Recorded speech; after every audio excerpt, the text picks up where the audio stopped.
WNYC Studios. Note to Self is supported by Penguin Press, publisher of Irresistible, The Rise of Addictive Technology and the Business of Keeping Us Hooked by Adam Alter. There are an estimated 280 million smartphone addicts. Are you one of them? Find out more in Irresistible. Note to Self is supported by Squarespace, launching their new campaign, Make Your Next Move. Make your next move and set new goals this year. Lock down your next move idea with a unique domain and create a website to launch today. Use offer code NOTE for 10% off your first purchase of a Squarespace domain or website. Make your next move with Squarespace. More at squarespace.com. I think if there's been one gift to humanity from the world of video games and video game research, it has been that we better understand now a lot of ways that non-pharmaceutically we can alter our brain state and we can alter our mood. That is a gift. It's Note to Self, the tech show about being human. I'm Manoush Samarodi. And on this episode, are there good and bad games? Is it ever okay to play that game that you feel like is a total time suck? What kind of limits should we put on ourselves? What about our kids? Are they learning something from all those hours with that PlayStation? And if you're not much of a gamer, why would you ever want to get into playing? As many of you who listen to this show know, I am not much of a gamer. But after talking to this woman, I don't know, I might start picking up the console. Because this woman says that video games are the new self-help. I am Jane McGonigal. I'm the Director of Game Research and Development at the Institute for the Future in Palo Alto, California. Okay, the Institute for the Future. Yes, this is a real place. And what they try to do is blow people's minds with ideas about how the world could be different with new technology, new models of thinking. And Jane joined the group after she finished her PhD in performance studies at Berkeley. She became an expert in how games, specifically video games, can make us more imaginative, smarter, both as individuals and collectively, as communities, as societies. So I actually met Jane over the summer at an event, and I really liked her because I said the word gamification, and she looked at me and wrinkled her nose with disgust. And she was like, "That is not what I do." And I was like, okay. And after I found out what she does do, I knew I had to have her on to really explore more deeply some of her philosophies about not just anxiety and coping mechanisms, but actually how video games can make us better, more powerful people. What I'm really interested in is looking at the neurochemical changes that happen when we're in a state of play. And I try to help people figure out how to create those positive emotions and that resilient way of thinking to real life problems. You don't have to turn something into a game in order to activate that super empowered, hopeful mindset to be better able to control your attention or to be more determined in the face of extreme challenge, better able to handle pressure.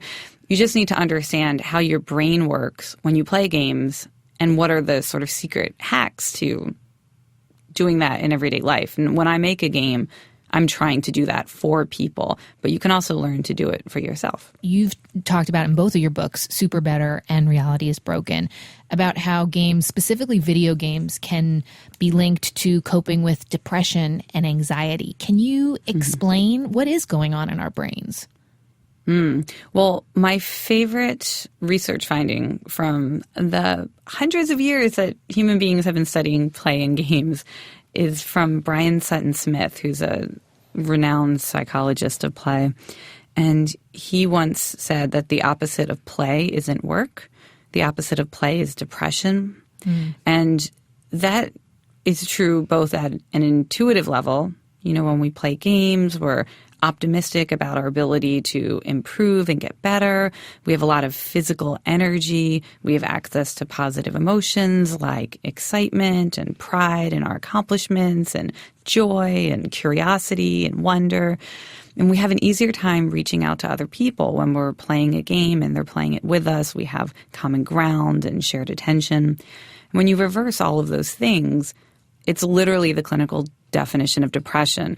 But more recently, fMRI research has shown us that at a neurological level, depression and video game play in particular are literally opposite. So the same two regions of the brain that tend to be chronically understimulated when we're depressed are chronically hyperstimulated when we play video games. And that to me is one of the most important things to understand right now, because one, it explains why many people self-medicate depression and anxiety with video games. And it can help us understand maybe ways that they could use games more effectively so that they're not just avoiding reality or they're not creating addictions for themselves. And it can also help us in stressful situations if we need that extra boost of motivation and optimism and the ability to learn and improve.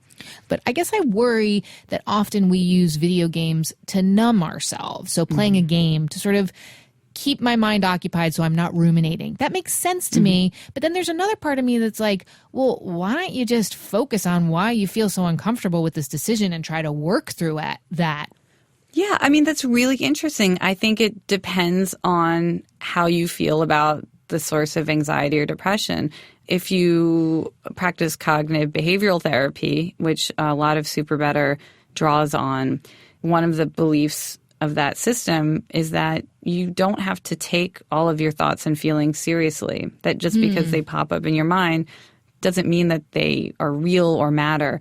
So just because your brain is telling you that you're upset about something or that something feels bad, I mean, it's not necessarily something that requires your time and energy and effort. You can choose to ignore it, which is also the same principle of meditation. The thought comes into your head. You say, thank you, mind, and I'm going to push it aside. I think there are a lot of practices from cognitive behavioral therapy to meditation that, like gameplay, allow you to decide that not all thoughts and feelings require you to engage with them and that you can choose which ones you want to engage with. So let's dive into that idea of using games to not to self-medicate, as you put it, or to escape, but to be purposeful or productive in some way. How do we know the difference? Can you give us some examples? So for the Super Better book, I did a meta-analysis of almost 500 peer-reviewed studies looking at how gameplay affects your real-life wellness. And looking at these studies, you'll find that half of them say things like video games lead to depression, gameplay linked to social isolation, video games correlated with poor grades, more likely to use drugs. And then the other half says exactly the opposite. You'll see studies that say frequent video game play linked to greater happiness, stronger relationships, less drug use, better grades in school, more career advancement. And they're all great studies. They're all peer-reviewed. And the really puzzling paradox for many game researchers and game designers over the past decade is, how do you make sense of this divergent body of research? Right, yeah. And it turns out that the number one indicator of whether you will go down the track of games are not making your life better, maybe they are having a negative impact on your mood and your performance in your real life, versus games are making you better and you feel empowered and you have better relationships. The one difference between those two paths is whether you see games as not being meaningfully related to reality. Do you think that games are an escape? Are you a different person when you play? Are you in a different reality when you play? If you look at games that way, then you tend to use them as a crutch. You are not able to bridge the gap between a game world and your real life challenges. And so the worse that your real life gets, the more you play games. And it's this downward spiral, not good. And I guess for me, like, I'm hoping that you can help me understand this, is that I have never not played a game to escape. Longtime listeners here know that I had an issue with two dots. I have to admit that I found a sort of similar puzzle-like game. I don't even know the name of it. It looks like Tetris. It's about like building these long lines of blocks, and I found it incredibly relaxing. But also, I played it while I was on a long vacation with my entire extended family, and part of it was like, get me mentally the hell out of here. I'm going to go put these blocks together. And I took it off my phone when I got back because I could see that anytime I was like tired or stressed out, I wanted to play the game. Yeah, so there is a lot of great research to suggest that you can play these very convenient video games for very short bursts, change your state of mind, change your mood, give you more physical energy, and then bring you back to your everyday life in a more positive state. And so what I try to do around games like that is share with people what the research says and encourage you to set a timer, play for that duration, and then go back to the rest of your life with this improved focus or this Zen-like state. And the amount of gameplay time is 10 minutes for certain effects and 20 minutes for other effects. So if you're trying to calm your mind and body and return to the world with more mindfulness, 20 minutes is the amount of gameplay time that's recommended. If you're just trying to stop an anxiety attack, or if you're ruminating on thoughts that are making you really upset, and maybe you're replaying a conversation or something traumatic that happened, 10 minutes of gameplay is recommended for that. 10 minutes is recommended for squashing cravings. So if you're trying to not eat something or not smoke, studies have found that 10 minutes of certain types of games, exactly like the type you described, like Tetris or Two Dots, are really effective for that. But you have to know what these doses of gameplay are, and then you have to try them out the same way that you would, when you take 2 ibuprofen, you're not going to take 20 or 200. You self-regulate. And so if you try self-regulating with gameplay, you'll find that you can have a lot of benefits. I mean, is this kind of the new self-help in a way? This idea of using technology and the knowledge that we have about how our brains work to sort of change our mindset? Yeah, absolutely. I think if there's been one gift to humanity from the world of video game research, it has been that we better understand now a lot of ways that non-pharmaceutically we can alter our brain state, and then we can alter our mood. And that is a gift. It's very similar to a lot of spiritual practices or traditional wisdoms, but it's a tool that we can use, and it's affordable, and it doesn't have side effects. But also, you can self-experiment. You can play this, Japanese cat collecting game that I really like, Katsune. I've heard about it. It's so cute. Maybe that's your game because you like collecting little cats. Maybe you want to, blow things up, whatever. Find your game, see what its effects are. There are strategic things you can do with them, and it is very much, I think, in the line of self-help. You actually did make a game that helped you to bounce back from this horrible concussion you had. Are you still doing that? Can you give us examples of other things that you're building right now and how they might help people? Sure. Yeah, well, that game, Jane, the Concussion Slayer, that's what became super better, which, I renamed it because people started adapting it for things other than concussion, and they were using it to try to get over bad breakups or lose weight or find a new job and all sorts of things. And that simple set of rules that I created for myself, to giving myself quests to do each day and connecting with allies and having a notion of power-ups that I could collect and bad guys I could battle, that became an app that still exists, and almost 1 million people have used it to try to tackle real-life health and depression and anxiety and the personal changes they want to make. Okay, when we come back, using games to deal with our fear of flying. Yes, I have it. And whether Jane believes in game addiction. Plus, what to say to kids who never want to peel their eyes away from a screen. Never say something like, stop playing and go do something real, or stop wasting your time and do something that matters. Because when you say things like that, you're sending them down the other path, the dark path that we don't want. More with me and Jane McGonigal in just a minute.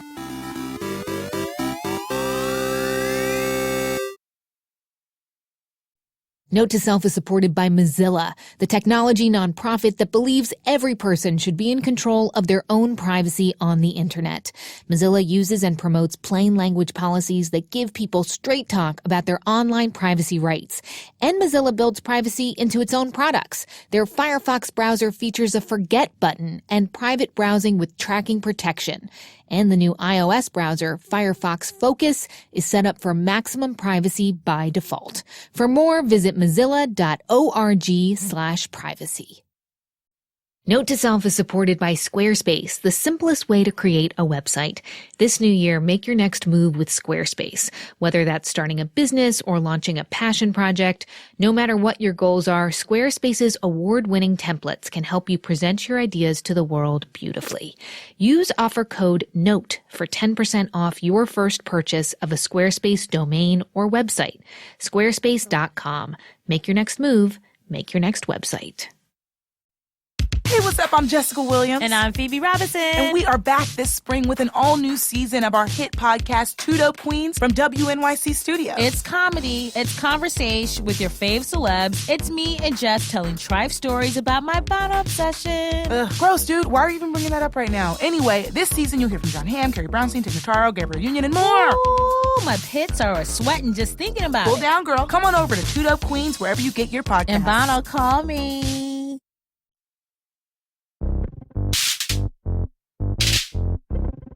We're back. It's Note to Self. I'm Anoush Zomorodi, and I'm talking to Jane McGonigal. She is Director of Game Research and Development at the Institute for the Future in Palo Alto, California. And she's an all-around cool woman.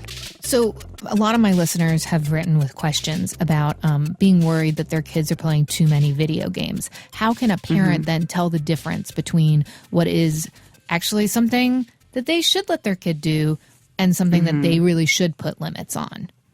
Ask them this question. What have you gotten better at since you started playing this game? You don't want to hear things like, I got better at slinging this virtual bird, or I'm really good at using this kind of power-up. That's literal. That's too concrete. But abstract things like, I don't give up when things are tough, or I am willing to try lots of strategies. I'm super creative in that way. If they can talk about these abstract things, those are skills and resources and abilities that persist in their mind outside of the game world. And you as a parent have a really important role in cultivating that mindset and cultivating that identity. The two things you need to do are, one, do not shame your children about the games they play. Never say something like, stop playing and go do something real, or stop wasting your time and do something that matters. Because when you say things like that, you're sending them down the other path, the dark path that we don't want, where they think games have nothing to do with reality, where they don't matter, where they're trivial. Don't shame them about games, or they will develop that escapist mindset. Instead, you want to talk to them about, wow, that level looks hard. What kind of skills do you need to be good at that level? And ask them what they're getting better at. That conversation alone can really transform a young person in terms of their ability to bring all of these gameful strengths to school, to sports, to their personal relationships, and to their self-concept. So do you believe in the concept of being addicted, quote unquote, to games? Addiction science is going through an incredible, radical reinvention right now. If you look at the past decade, we started to believe that certain substances were addictive, like cocaine or heroin, and they did something to our brain. They kind of broke our brain. And then we started to look at technology as being like an addictive substance. But now the sort of disease model of addiction is going away. And the prevailing wisdom is that addiction is just the brain working the way it needs to work, the way it's evolved to work, to be goal-oriented and motivated to achieve positive outcomes, but it gets stuck on one particular stimulus. And for some people, that stimulus is a physical substance like a drug. For some people, it's a person when you're falling in love. When you become a new mom, your baby is that sole goal that you are focused on, and the reward loop of the brain gets fixated on. Some people do get that loop fixated on video games. That doesn't necessarily mean that there's anything wrong with your relationship with that piece of technology. What you need to do is you need to expand your brain's awareness of other things that activate it in the same way. So video games are challenging problems that you wrestle with, and you get to be creative, and you get to learn things and collaborate with others. And if you think that's what's cool about video games, not how escapist they are, but all of these cool things you get to do, that will activate the brain in the same way as the video game, and you'll be drawn to it, and you'll have goal orientation that expands beyond the game. So that's what I recommend individuals who feel addicted to games do. So can you give me some examples of like specific games and maybe what they can do if we play them with purpose or with a positive goal in mind? So I guess I'm thinking of like Minecraft. That's become sort of the epitome of this idea of a creative game that parents feel they don't need to put limits on and that it's positive. What are some other examples of ones? Any game that is genuinely challenging is a wonderful game to develop these skills and abilities. You know, esports is a really popular thing now. These games that are incredibly strategically challenging and also require a lot of real-time coordination with your teammates and fast thinking and fast decision-making. So games like League of Legends, any game like that has these benefits because what you're really trying to do is build up your ability to wrestle with things that you don't understand and to experiment and to get learning resources that you need and get mentored and keep trying and don't give up when it's hard and get better. Even the shoot 'em ups like Call of Duty or something? So I don't personally play games where I have to try to kill creatures. That's just not my thing.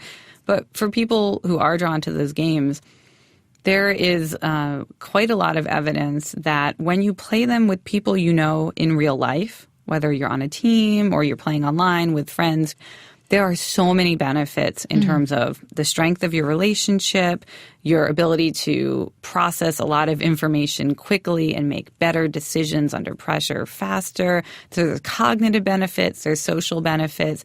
We don't see those benefits in the first-person shooter world when you are mostly playing against people you don't know. And that's because there is one negative effect associated with it, which for shorthand you might call it testosterone poisoning, which means that when your opponent in a game is somebody who you don't know who they are, you kind of anonymize them. And this is the same thing that leads to flame wars on the internet and a lot of vicious trolling. When you don't know the other person, you're not going to have any social consequences for being a poor sport when you win. It creates a set of emotions that kind of jack up your testosterone, make you more unpleasant to be around for hours afterwards, less kind people that you perceive as weaker than yourself. You're more likely to be insulting or aggressive. And this continues after you've been playing. So I always say if you love these games, you need to spend at least half of your time or more playing with people you know. So on the opposite end of the spectrum, or at least in my mind, is something like Candy Crush. Have you ever used that? Do you played it? Have I used it? I'm on level 894 or so. Woo! Have you used it? I play for probably 5 minutes every day. I mean, I think I have been doing that for several years now. I often do it at night before I go to sleep, which is counter to a lot of popular advice that you hear now, which is put your phones away for at least 45 minutes before you try to go to bed because the blue light from the phone interferes with sleep cycles. I don't find that to be true for myself. I use the game to turn off. So I'm a relatively new mom. I have 18-month-old twins. They keep me busy all day, even when I'm trying to work from home. They go to sleep. They're asleep by like 7:30. Then I go right into work mode. Work, busy, getting everything done, totally excited, planning. And then I have to go to sleep. And so I have to get my brain switched from, super productive planning, slightly anxious because that's how I work best mode, to not having thoughts in my head about work and what I have to do. And So it's Candy a Crush is one of transition. those games. Yeah, it's a transition and a level or two of that. And my brain is effectively switched away from things that might otherwise have me, lying awake, planning. Jane McGonigal, thank you so much. Oh, my pleasure.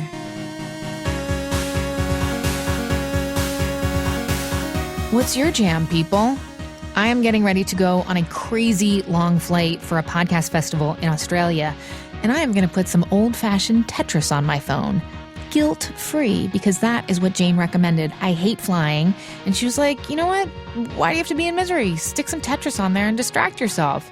All right, so I'm going to do it. And actually, we're going to put a list of Jane's prescriptions on our website, like which game is good for unwinding or whatever. And we want to hear if you have a game that you use, as therapy or to replace cigarettes or to learn to work creatively with others or whatever else you do with a game other than escape reality. Because as we learned, that's not the goal, right? So tweet us or find us on Facebook at Note to Self. You can email us at notetoself@wnyc.org, and we will put your recommendations in our newsletter. Do you subscribe to our newsletter? Because if you do, you know that it's pretty fun and awesome and actually useful. If you haven't subscribed yet, please do join us by signing up at notetoselfradio.org. It's really quick and easy to sign up. Our newsletter is smart, funny, never spammy. I promise, because I know you guys will tell me if it is. The Note to Self team is Jen Poyant, Jenna Cagle, and Joe Plord. Many thanks to Maithili Rao, Megan Cunane, and Matt Poynton for their help this week. Note to Self is a production of WNYC Studios. I'm Manoush Samarodi. Thanks for listening.